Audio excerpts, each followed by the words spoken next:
ఫిబ్రవరి 14న జరిగే అధిక జన మహాసంకల్ప సభకు లక్షలాదిగా తరలిరండి. స్థలం Bible mission grounds, Nagarjuna university ఎదురుగా, గుంటూరు.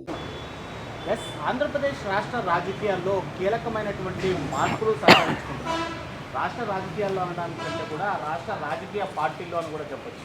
ఎందుకంటే ఇప్పటికే తెలుగుదేశం జనసేన పొత్తుగా ఉన్నటువంటి నేపథ్యంలోనే, అదేవిధంగా జనసేన బీజేపీ పొత్తుగా ఉన్నటువంటి నేపథ్యంలోనే మూడు పార్టీలు కలిసి పొత్తులో ఉండడానికి కీలకమైనటువంటి నిర్ణయాలు, అదేవిధంగా కలయికలు జరుగుతున్నటువంటి తరుణంలో ఆంధ్రప్రదేశ్లో బీజేపీతో పాటు టీడీపీ, జనసేన నిజంగానే పొత్తు కన్ఫర్మ్ చేసుకున్నట్లయితే, అంటే ఇప్పటికే అక్కడ ఇరు పార్టీలకు సంబంధించినటువంటి నేతలు ఢిల్లీ నేతలతో సమావేశం నిర్వహించడం జరిగింది, చర్చించడం కూడా జరిగిపోయింది. ఇంకా కేవలం నిర్ణయం మాత్రమే ప్రకటించాల్సినటువంటి పరిస్థితి, ఆసన్నమవలసినటువంటి పరిస్థితి కూడా అతి తక్కువ రోజుల్లోనే ఉంది. ఈ తరుణంలో ఆంధ్రప్రదేశ్లో కొన్ని కీలకమైనటువంటి నియోజకవర్గాలను బీజేపీ ఇవ్వాలని చెప్పి కూడా ఇటు టీడీపీని, అటు జనసేనను కోరినటువంటి పరిస్థితుల నేపథ్యంలోనే శ్రీకాళహస్తి నియోజకవర్గానికి సంబంధించి బీజేపీ అభ్యర్థిని తానే అంటూ కోలా ఆనంద్ ఇప్పటికే కూడా ఇటు ఇంటింటి ప్రచారంలో దిగినటువంటి పరిస్థితి. ఆ దోస్తీ కాస్త నిజంగానే ఫైనల్ అయిపోయిందని చెప్పి కూడా ఆయన ఢిల్లీ ప్రకటించి ఆదేశాలు అన్నట్టుగా కూడా సమాచారం ఉంది. అయితే మనతో పాటు ప్రస్తుతం మాట్లాడడానికి శ్రీకాళహస్తి బీజేపీ అభ్యర్థి కోలా ఆనంద్ గారు ఉన్నారు. సార్ నమస్తే. ఏంటి నేను చెప్పినంత నిజమేనా? మాకు వచ్చినట్టు సమాచారం తిరుపతి దాకా కాదు, ఇటు అమరావతికి అటు ఢిల్లీ వరకు వినిపిస్తుంది నేను చెప్పినటువంటి ఇదే సబ్జెక్టు. దోస్తీ ఎంత కన్ఫర్మ్ అయిపోయింది, కాళహస్తి సీటు బీజేపీ ఖాతాలో పడనుంది, కోలా ఆనంద్ అభ్యర్థిగా బీజేపీ నుంచి పొత్తుల్లో భాగంగా కోలా ఆనంద్ ఫైనల్ అయిపోయాడు అనేటువంటి మాటలు వాస్తవం ఎంత? భారతీయ జనతా పార్టీ ఒక జాతీయ పార్టీ.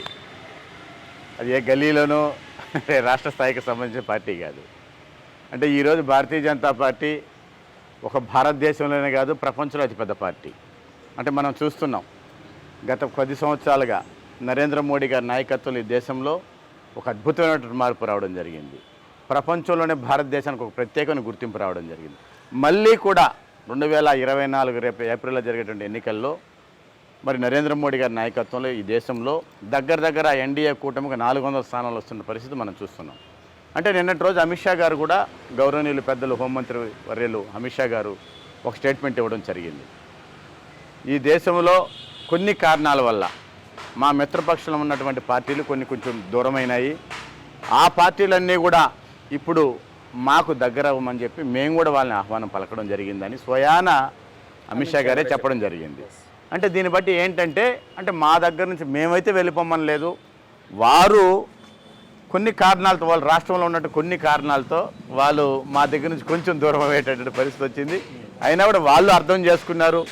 మళ్ళీ కూడా ఈ రాష్ట్రంలో మరి ఆంధ్ర రాష్ట్రానికి సంబంధించి తెలుగుదేశం పార్టీ మాతో కలిసి వస్తుంది అన్నటువంటిది కూడా మరి అమిత్ షా గారు మాట్లాడడం జరిగింది. గత బుధవారం రోజు ఢిల్లీలో అమిత్ షా గారి నివాసంలో మరి అమిత్ షా గారు కావచ్చు, అదేవిధంగా భారతీయ జనతా పార్టీ జాతీయ అధ్యక్షులు పెద్దలు జేపీ నడ్డా గారు కావచ్చు, వీళ్ళందరూ కూడా సమావేశం అవ్వడం మనం అందరం కూడా చూసాము, తెలుసుకున్నాం.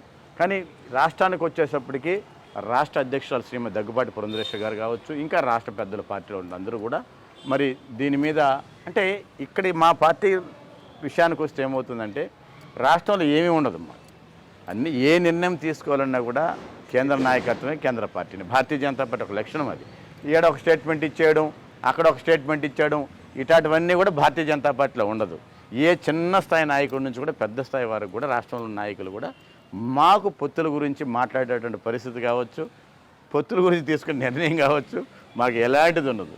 అంతా కూడా జాతీయ పార్టీ తీసుకుంటుంది. జాతీయ పెద్దలు మరి అమిత్ షా గారు కావచ్చు, నడ్డా గారు కావచ్చు, ఇంకా పెద్ద స్థాయికి పోవాలంటే మరి మోడీ గారి యొక్క నేతృత్వంలో ఈ పొత్తుల గురించి చర్చలు జరుగుతాయి. ఏదైనా కానీ ఈ రాష్ట్రంలో ఉన్నటువంటి అరాచక ప్రభుత్వాన్ని, అవినీతి ప్రభుత్వాన్ని, అసమర్థ ప్రభుత్వం ఏదైతే ఉందో వైసీపీ ప్రభుత్వము, ఈ ప్రభుత్వం వచ్చినాక రాష్ట్రము సర్వనాశనం అయిపోయిన పరిస్థితి మనం అందరం చూస్తున్నాం.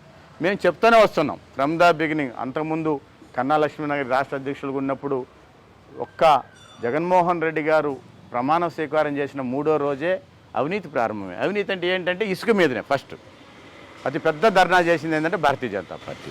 ఇది మళ్ళీ మాట్లాడదాం.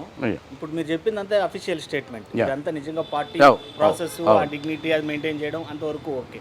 సో కోలా ఆనంద్కి నిజంగానే కన్ఫర్మ్ అయిపోయింది. కోలా ఆనంద్ చంద్రబాబు అక్కడ ఢిల్లీలో కలిసి ఆయన అక్కడే ఉన్నాడని మాకు వచ్చినటువంటి రహస్య సమాచారం. ఇందులో నిజమంత వ్యక్తిగతంగా చెప్పాల్సిన అవసరం నేనైతే చంద్రబాబు నాయుడు గారిని కలవలేదు, కానీ చంద్రబాబు కాదు, మీ ఢిల్లీలో పార్టీ పెద్దలతోనే చంద్రబాబు మా పార్టీ పెద్దలతో ఉన్నది వాస్తవము, నేను కూడా అక్కడ ఉండడం వాస్తవే. కానీ చర్చలకు వచ్చేటప్పటికి అంటే నేను చాలా చిన్నవాడిని పార్టీలో, దయచేసి అర్థం చేసుకోండి. కానీ ఇంకా కూడా పార్టీ నాయకత్వం చాలా పెద్దలు ఉన్నారు. ఇంకా కూడా అంటే ఏవేవి సీట్లుగా అంటే ఇక్కడ ఏమొస్తుందంటే భారతీయ జనతా పార్టీ అటు జాతీయ పార్టీ కావచ్చు, రాష్ట్ర పార్టీ కావచ్చు, ఏ ఆదేశం ఇచ్చినా కూడా మొట్టమొదటిగా చేసేటటువంటి నియోజకవర్గం ఏదైనా రాష్ట్రంలో కాళహస్తి నియోజకవర్గం. అంటే పార్టీని మేము నమ్ముకున్నాం 10 సంవత్సరాలుగా. పార్టీని నమ్ముకొని పార్టీ ఏ ఒక్క ఆదేశం ఇచ్చినా కూడా అటు కేంద్ర పార్టీ కావచ్చు, రాష్ట్ర పార్టీ కావచ్చు, సంస్థాగతంగా అంటే పార్టీలో సంస్థాగతంగా పార్టీని అన్ని రకాలుగా మేము ముందుకు తీసుకొని పోయినాం. ఒక బూత్ కమిటీలు తీసుకోండి, శక్తి కేంద్రాలు తీసుకోండి, శక్తి కేంద్ర కమిటీలు తీసుకోండి, అదేవిధంగా పార్టీ పరంగా ఉన్నటువంటి కమిటీలు కావచ్చు, అదేవిధంగా వివిధ మోర్చాలకు సంబంధించిన కమిటీలు కావచ్చు, అన్నీ కూడా అంటే ఇంత పెద్ద ఆఫీసును కూడా తీసుకొని గత 4-5 మాసాలైంది ఆఫీసు కూడా పెట్టడం. అంటే అంతకుముందు కూడా మాకు ఆఫీసులు ఉన్నాయి. రేణిగుంటలో ఒక ఆఫీసు ఉంది, ఏర్పేటలో ఒక ఆఫీసు ఉంది, శ్రీకాళహస్తిలో ఉంది. ఇవన్నీ కూడా మేము పార్టీని ఎక్కడికక్కడ బలోపేతం చేసుకునే విధంగా ఇవన్నీ కూడా మాకు అంటే మా అధ్యక్షులు శ్రీమతి దగ్గుపాటి పురంధేశ్వర గారు మేడం గారు వచ్చినా కూడా సరే, అంతకుముందు సోము వీర్రాజు గారు ఉన్నప్పుడు కానీ, అంతకుముందు కన్నా లక్ష్మణ్ గారు ఉన్నప్పుడు, అంతకుముందు హరిబాబు గారు ఉన్నప్పుడు కూడా సరే, పార్టీని ఎక్కడ కూడా మేము తగ్గలేకుండా తగ్గించుకుంటా, మరి ఇక్కడ ఉన్నటువంటి పెద్ద పార్టీలు ఉన్నా కూడా వారికి ఎక్కడ కూడా మేము తగ్గకుండా అన్ని రంగాల్లో పార్టీని ముందుకు తీసుకోమన్నాం. అవన్నీ కూడా పార్టీ మమ్మల్ని గుర్తిస్తూ ఉంది. భారతీయ జనతా పార్టీ రాష్ట్ర నాయకత్వం ఖచ్చితంగా మమ్మల్ని గుర్తిస్తుంది, గుర్తించింది కూడా అని చెప్పి నేను తెలియజేస్తున్నాను. పార్టీ గుర్తిస్తుంది. సేమ్ అదే టైంలో కోలానంద్ కూడా డిమాండ్ చేస్తున్నాడు ఇక్కడ అభ్యర్థిగా కావాలి. పొత్తులు కనుక ఫైనల్ అయితే టీడీపీ, జనసేన, బీజేపీ కనుక ఫైనల్ అయినటువంటి సిచ్యువేషన్లో ఖచ్చితంగా శ్రీకాళహస్తిలో అభ్యర్థి తానే అయి ఉండాలని చెప్పి హైకమాండ్కి ఒక డిమాండ్ అయితే కోలానంద్ నుంచి వెళ్ళింది. అవునా? డిమాండ్ ఏం కాదు, మా అభ్యర్థన. ఎందుకు అభ్యర్థన అంటే నేను చెప్పాను ఇప్పుడే, పార్టీ కష్టపడ్డాం. పార్టీని నమ్ముకొని భారతీయ జనతా పార్టీ 2014 నుంచి 2024 వరకు ఇప్పటి వరకు కూడా 10 సంవత్సరాలుగా పార్టీ పట్ల ఒక కఠోరమైనటువంటి నమ్మకంతో, కఠోరమైన దీక్షతో అన్ని కార్యక్రమాలు కూడా ఏమి జరిగినా కూడా, ఇప్పుడు తిరుపతిలో 2018లో తిరుమలకి అమిత్ షా గారు వచ్చారు, అక్కడ ఒక చిన్న సంఘటన జరిగింది, దాని మీద వెంటనే రియాక్ట్ అయినాం. ఏది జరిగినా కూడా సరే అన్ని కార్యక్రమాలు ఈ ప్రభుత్వం మీద వ్యతిరేక విధానాల మీద ధర్నాలు కావచ్చు, మరి అదేవిధంగా గతంలో కావచ్చు, ఏదైనా కూడా సరే ఆనంద్ శ్రీకాళహస్తి నుంచి రిప్రజెంటేషన్ ఫస్ట్ ఉంటుంది. పార్టీ కార్యక్రమాల్లో ముందుంటుంది.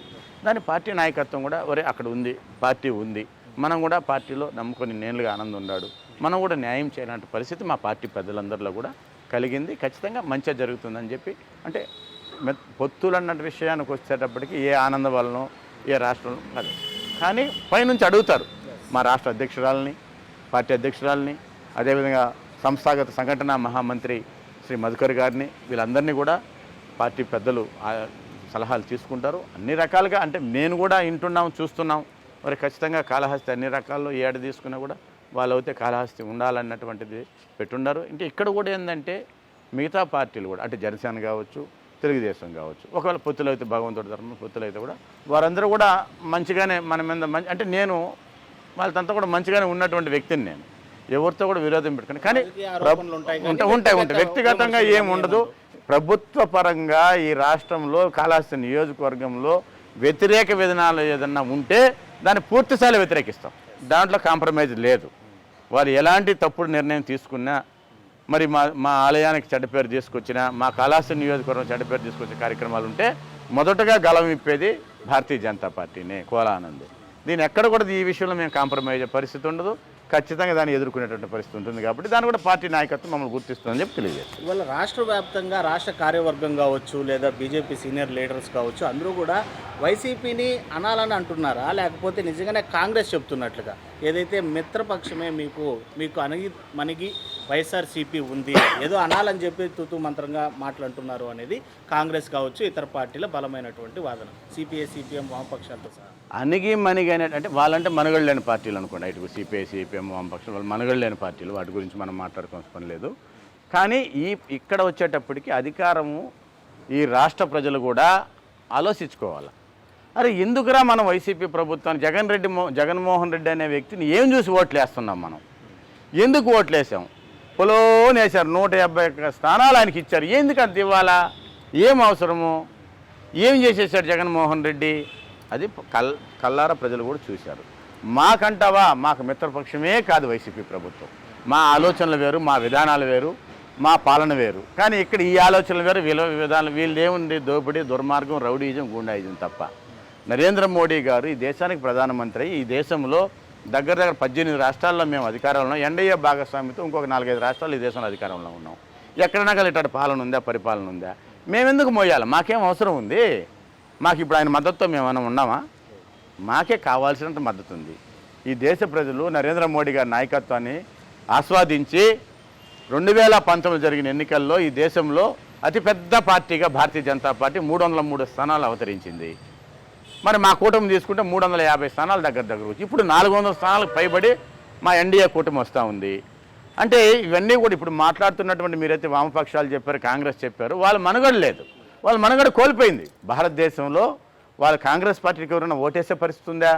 సింగిల్ డిజిట్కి వచ్చే పరిస్థితి వచ్చేస్తుంది కాంగ్రెస్ పార్టీలు దేశం మీద. వామపక్షాలు అసలు తుడిచిపెట్టుకుపోయినాయి, ఎక్కడా లేదు వామపక్షం. ఒక కేరళలో ఉంది, అది కూడా త్వరలో పోయేటటువంటి పరిస్థితి ఏర్పడుతూ ఉంది. ఇవన్నీ కూడా వాళ్ళు నరేంద్ర మోడీ గారి యొక్క నాయకత్వాన్ని చూసి ఓర్చుకోలేక ఇవన్నీ కూడా మాకు అంటగట్టే పరిస్థితి అంటే చేస్తున్నారు. అంటే రాష్ట్ర ప్రయోజనం కోసం ఆడ జగన్మోహన్ రెడ్డి ఉన్నాడా, చంద్రబాబు నాయుడు గారు ఉన్నారా, లేకపోతే ఇంకెవరన్నా ఉంటారా? కమ్యూనిస్టు రాష్ట్రమైనటువంటి పూర్తిగా మాకు వ్యతిరేకమైన పార్టీ అయినటువంటి కమ్యూనిస్టు కేరళ నుంచి ముఖ్యమంత్రి పోయినా కూడా అక్కడ నరేంద్ర మోడీ గారు అపాయింట్ రాష్ట్ర ప్రయోజనాల కోసం, రాష్ట్ర అభివృద్ధి కోసం నరేంద్ర మోడీ గారి దగ్గరికి ఎవరు వెళ్ళినా కూడా సరే ఆయన పక్కన కూర్చొని పెట్టి నీ రాష్ట్రానికి ఏం కావాలి, నీ రాష్ట్ర అభివృద్ధి ఏం కావాలని చెప్పి నరేంద్ర మోడీ గారు కోరుకునే పరిస్థితి చూస్తున్నాం. ముఖ స్టాలిన్ ఎవరండి? మాకేమైనా సంబంధం ఉందా? మా పార్టీనా, మా మిత్రపక్షమా? ఎన్నిసార్లు గెలిచాడని ముఖ్యమంత్రి అయినాక కలుస్తూనే ఉన్నాడు. ఎప్పుడు పోయినా కూడా తమిళనాడుకి, అదేవిధంగా మద్రాసు నగరంలో ఫ్లడ్లో వచ్చి మునిగిపోతే కూడా అతిపెద్ద సహాయం నరేంద్ర మోడీ గారు ఒక అద్భుతంగా చెన్నై నగరాన్ని ఆదుకున్న పరిస్థితి మనం చూసాం. ఈ మధ్య అక్కడ జరిగిన 5 జిల్లాలు మునిగిపోయినాయి. ఈ 5 జిల్లాలు మునిగిపోతే కూడా అక్కడ కూడా నరేంద్ర మోడీ గారు అద్భుతమైన సహాయం కేంద్రం నుంచి నిధులు ఇవ్వడం జరిగింది. ఇవన్నీ కూడా నరేంద్ర మోడీ గారు ఎవరిని కూడా చిన్న చూపుతో చూసే పరిస్థితి లేదు, వేరే చూపుతో వేరే పార్టీని చూసే పరిస్థితి ఉండదు. అదే రకంగా ఆంధ్ర రాష్ట్రం కూడా విభజన చెందిన రాష్ట్రము, ఈ రాష్ట్రాన్ని కాపాడుకోవాల్సిన బాధ్యత నరేంద్ర మోడీ గారు ఒక దేశంలో అతిపెద్ద వ్యక్తి, ఆయన తెలుసు కాబట్టి ఆంధ్ర రాష్ట్రానికి ఇప్పటి వరకు ఏదైనా మేలు జరుగుంటే ఈ 10 సంవత్సరాల విభజన జరిగింది, అది పూర్తిగా భారతీయ జనతా పార్టీ వల్లనే మేలు జరిగింది. ఎన్ని కేంద్ర ప్రభుత్వ సంస్థలు వచ్చాయి, ఒక కాళాస్త్రి నియోజకవర్గం తీసుకుంటే ఎన్ని సంస్థలు వచ్చాయి? ఐఐటి వచ్చిందా, ఐసర్ వచ్చిందా, నేషనల్ హైవే 3,000 కోట్ల రూపాయలతో ఈరోజు నేషనల్ హైవే జరుగుతూ ఉందా, అంతర్జాతీయ విమానాశ్రయం అయిందా, మా కాళహస్తి పట్టణాన్ని అమృతంలో తీసుకొచ్చారా, మరి వందే భారత్ రైళ్లు వచ్చినాయా, ప్రత్యేక నడికుడి శ్రీకాళహస్తి ప్రత్యేక రైలు వచ్చిందా, ఇలా తీసుకొని చెప్పుకొని పోతే ఎన్నో కేంద్రం నుంచి. అంటే మాకు ఇంతవరకు కాళహస్తి నియోజకవర్గంలో ఓట్లు వేయలేదు భారతీయ జనతా పార్టీకి. మేము ఎందుకు చేయాలి? అయినా కూడా చేస్తున్నాం. ఎక్కడ కూడా సరే చిన్న చూపు చూడకుండా కేంద్ర ప్రభుత్వం సంబంధించిన మంత్రులు వచ్చినా కూడా సరే, ప్రధానమంత్రి గారు వచ్చినా సరే, వెంకయ్యనాయుడు గారు ఆయన మంత్రిగా ఉన్నప్పుడు సరే, ఏదైనా కానీ మేము పూర్తి స్థాయిలో కాళహస్తి నియోజకవర్గ అభివృద్ధి కోసం కావచ్చు, రాష్ట్ర అభివృద్ధి కోసమే భారతీయ జనతా పార్టీ పాటుపడుతుంది. మీరు ఇన్న ఈ అభివృద్ధి కార్యక్రమాలు టప చెప్తుంటే ఇటు మీ పైన విపక్షాలుగా ఉన్నటువంటి పార్టీలన్నీ కూడా ప్రత్యేక హోదాని ఎత్తి చూపిస్తున్నటువంటి పరిస్థితి. ఇప్పుడు 2015, 14, 16 ప్రాంతంలో కూడా ఈ రాష్ట్రానికి అంటే కేంద్రము ఒక నిర్ణయం తీసుకునింది. మనకంటే ఇంకా వెనుకబడిన రాష్ట్రాలు, ఇంకా మెట్ట ప్రాంతాలు, ఇవన్నీ కూడా హోదా వల్ల వాళ్ళకి ఒరిగింది లేదు, జరిగింది ఏమీ లేదు.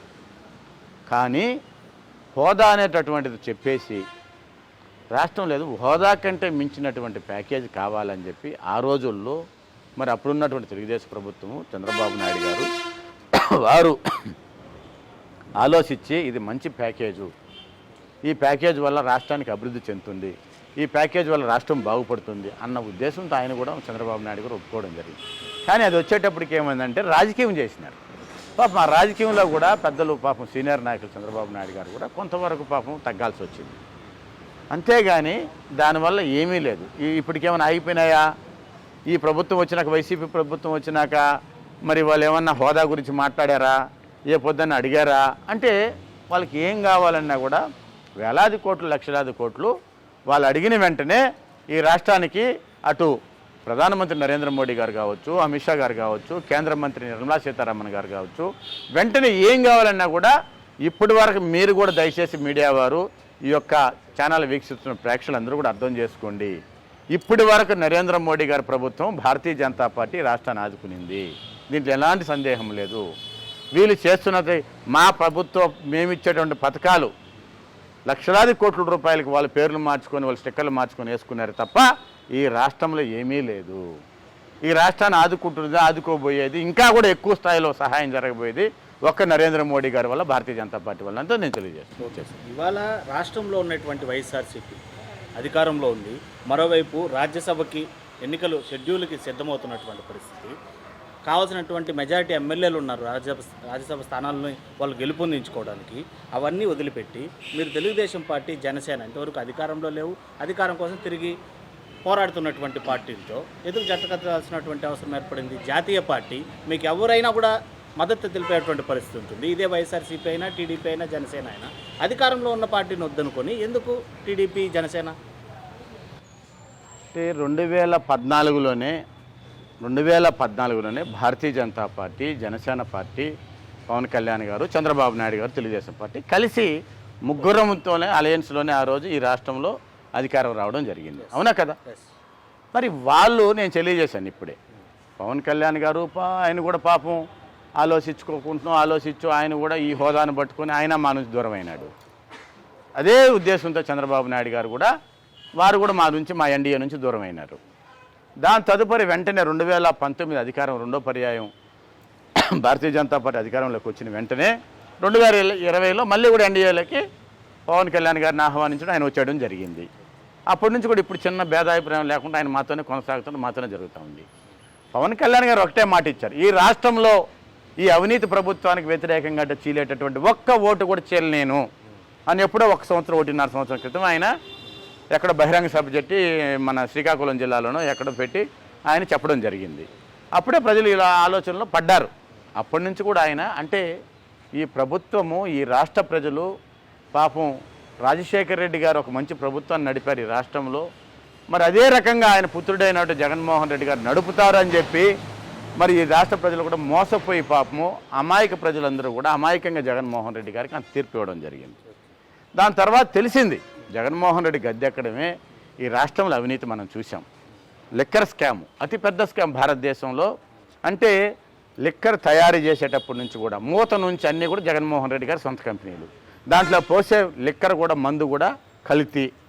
పూర్తిగా దాన్ని తాగి ఇప్పటికి 125% ప్రజలందరూ కూడా కిడ్నీలు పోయి, లివర్లు పోయి, అదే జాండీస్తో పాపం హాస్పిటల్ పాలైపోయిన పరిస్థితి మనం చూస్తున్నాం.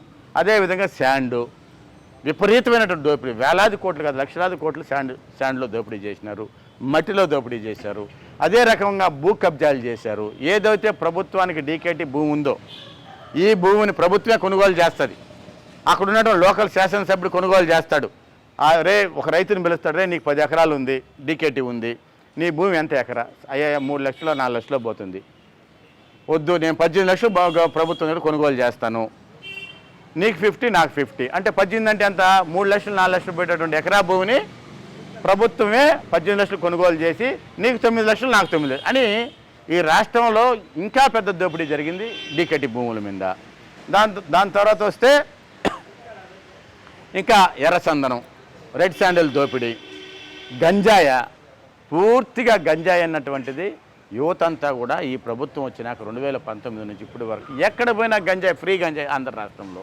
అంటే ఇన్ని రకాలుగా చెడిపోయినటువంటి ప్రభుత్వాన్ని ఏ రకంగా భారతీయ జనతా పార్టీ చూస్తుంది? మాకు అలయన్స్ కావాలని చెప్పి మేము ఆలోచిస్తాం, మీరు చెప్పండి. ఎట్లాంటి పార్టీ అండి భారతీయ జనతా పార్టీ? ఇలాంటి పార్టీనా? పోనీ ఈ రాష్ట్రంలో జరుగుతున్నట్టు, ఈ దేశంలో జరుగుతున్నట్టు పరిపాలన ఇట్లాంటి ముఖ్యమంత్రులు ఉండారా?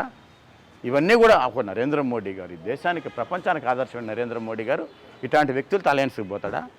అందువల్ల ఆలోచించింది పార్టీ, అరే ఖచ్చితంగా మంచి జరుగుతుంది, ఆంధ్ర రాష్ట్రానికి మేలు జరుగుతుంది, ఇవన్నీ కూడా ఆలోచించుకొనే ఒక నిర్ణయానికి వస్తున్నారు. త్వరలో ఒక మంచి నిర్ణయం అయితే ఈ రాష్ట్రంలో కలుగుతుంది, మంచి ప్రభుత్వం అయితే రాబోతుంది ఈ రాష్ట్రానికి. తిరుపతి జిల్లా శ్రీకాళహస్తి నియోజకవర్గానికి ప్రత్యేకించి చూస్తే మీరు ఒక సీనియర్ రాజకీయ నాయకులు, ఇక్కడ శ్రీకాళహస్తి టెంపుల్ చైర్మన్గా పనిచేశారు, 2019 బీజేపీ నాయకుడు కూడా పనిచేశారు, అన్ని. ఏంటి మేజర్ 5 ప్రాబ్లమ్స్ ఇంతవరకు కూడా? అంటే మీరు అన్ని కేంద్రం నుంచి అందాల్సినవన్నీ అందినప్పటికీ రాష్ట్రం నుంచి రావాల్సినటువంటి రాకుండా నిలిచిపోయినటువంటి ప్రాబ్లమ్స్ ఏంటి?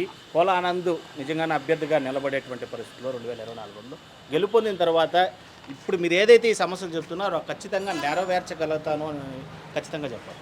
అతిపెద్ద ప్రాబ్లము మాకు శ్రీకాళహస్తి నియోజకవర్గానికి పడమర ఉన్నటువంటి సోమశిల స్వర్ణముఖి అయినటువంటి కెనాల్ ఒకటి శాంక్షన్ అయింది. ఎప్పుడో రాజశేఖర రెడ్డి గారు ముఖ్యమంత్రిగా ఉన్నప్పుడు ఈ కెనాల్ ప్రారంభమైంది. ఇప్పటికీ దాని ఆ ప్రభుత్వం కావచ్చు, దాని తర్వాత వచ్చినటువంటి వైసీపీ ప్రభుత్వం కావచ్చు, దాని మీద నాకు ఓట్లు వేయండి అని కాళహస్తి నుంచి స్వర్ణముఖి సోమశిల స్వర్ణముఖి వరకు కూడా మరి ఇప్పుడు గెలిచినట్టు శాసనసభ్యుడు పాదయాత్ర చేశాడు.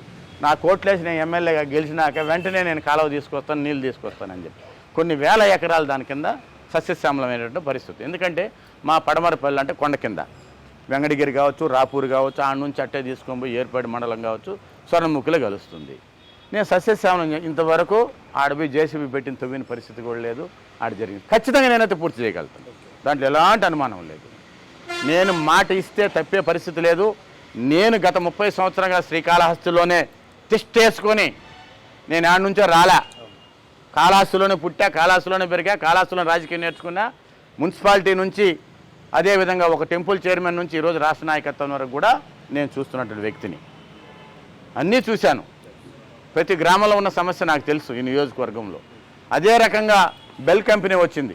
రాజశేఖర రెడ్డి గారు ముఖ్యమంత్రిగా ఉన్నప్పుడు మరి 4,000-5,000 ఎకరాల్లో బెల్ కంపెనీ వచ్చింది. ఏమైపోయిందో తెలియదు. ఆ కంపెనీ ఏ మూలకు పోయిందో తెలియదు. అంతకుముందు ప్రభుత్వం పట్టించుకోలేదు, ఈ ప్రభుత్వం అసలు జీరో. దాని మీద కూడా మధుసూదన్ రెడ్డి ఇప్పుడు ఉన్నటువంటి ఎమ్మెల్యే పాదయాత్ర చేశాడు. అది అట్టే ఆడే మూల పడిపోయింది. ఇప్పుడు దాని గురించి పట్టించుకోలేదు. మరి ఇవన్నీ కూడా అంటే కేంద్రానికి సంబంధించి దాన్ని కూడా ఒక అద్భుతమైన కంపెనీని తీసుకొచ్చి కొన్ని వేల మందికి అక్కడ కూడా ఎంప్లాయ్మెంట్ ఇచ్చే పరిస్థితిని తీసుకొని వస్తాము. ఇంకా అసలు మీరు ఆలోచించండి, ఇప్పటి వరకు ఏమి జరిగిందని అడుగుతున్నాం మేము. ఈ గత 5 ఏళ్ళు పూర్తయిపోతుంది ఈ ప్రభుత్వం వచ్చి. ఏ ఒక్క పని జరిగిందని చెప్తే టెంపుల్కి సంబంధించి వాళ్ళు రోడ్డు వేసినా లేదా కట్ట మీద మట్టి పోసినా, కట్ట మీద రోడ్డు వేసినా, ఇంకోటి చేసినా టెంపుల్లో డబ్బులు ఉంది. దాన్ని చేసేదానికి మనం నేను కూడా ఎన్నో చేశాను. అద్భుతమైన బ్రిడ్జ్ వేయించా. ఉండింది కాళహస్తికి ఒకే బ్రిడ్జు. నేను చైర్మన్గా ఉన్నప్పుడు అద్భుతమైన బ్రిడ్జ్. ఇప్పుడు చూశారు మీరు దేవస్థానం కాదు, టెంపుల్ నిధులతో చేసినటువంటి బ్రిడ్జ్ అది. శ్రీకాళహస్తి మున్సిపాలిటీకి నేను చైర్మన్గా ఉన్నప్పుడు 50 లక్షలు ఇప్పించాను నెలకి. ఎందుకంటే మున్సిపాలిటీ బాగుపడాలా, టెంపుల్కి వచ్చేటటువంటి ఈ టెంపుల్ టౌన్ అద్భుతంగా ఉండాలా, అందంగా ఉండాలా. వచ్చే యాత్రికులు అబ్బా ఏంది ఇంత గలీజ్గా ఉందో శ్రీకాళహస్తి అనేటువంటి ఫీలింగ్ యాత్రికులకు రాకూడదు, భక్తులకు రాకూడదు అన్న ఉద్దేశంతో నేను 50 లక్షల రూపాయలు గోపాలకృష్ణ రెడ్డి అనుకున్నా కూడా జరగాలి. ఆ రోజుల్లో నేను చైర్మన్ జరిగింది అది. ఇప్పుడు కూడా స్టిల్ జరుగుతుంది. ఇంకా కూడా రానున్న రోజులు ఇంకా కూడా ఇటు ఊరు అభివృద్ధి చెందాలి, టౌను అటు టెంపుల్ అభివృద్ధి చెందాలి. ఊరు చూసేదానికి ఇప్పుడు తిరుపతి వస్తున్నారు భక్తులు. తిరుపతి బ్యూటిఫుల్గా అందంగా తయారవుతుంది, తయారు చేశారు కూడా. మరి అది చూసే కదా కొండపై కూడా భక్తులు పోతున్నారు. అదే రకంగా శ్రీకాళహస్తి టౌన్ కూడా అందంగా, సుందరంగా, అద్భుతంగా తయారవ్వాలా అన్నట్టు ఆలోచన. ఇంకా కూడా టౌన్ లిమిట్స్కి వచ్చేటప్పటికి 4 లైన్లు రావాలా, బ్యూటిఫికేషన్ అవ్వాలి. టౌన్ ఎంటర్ అవుతాను ఇటు నెల్లూరు నుంచి వచ్చే భక్తులు కావచ్చు, చెన్నై నుంచి వచ్చే పిచ్చాటూరు నుంచి వచ్చే కావచ్చు, ఇటు తిరుపతి నుంచి వచ్చి కావచ్చు, ఇటు ఎంగడగిరి నుంచి వచ్చి ఎక్కడి నుంచి వచ్చినా కూడా టౌన్లో దూరాలంటే టౌన్లో 4-5 కిలోమీటర్లు ఎంటర్ అయ్యే ముందుగానే ఒక అద్భుతమైనటువంటి ఆ స్మెల్ రావాలా, ఆధ్యాత్మికం కనిపించాలి వాడికి. టౌన్లో ఎంటర్ అవుతాను భక్తుడికి అబ్బా బ్యూటిఫుల్ రా నాయన కాళహస్తి టౌన్ ఎంటర్ అవుతాను, అద్భుతంగా ఉందనే ఫీలింగ్ కలగాల.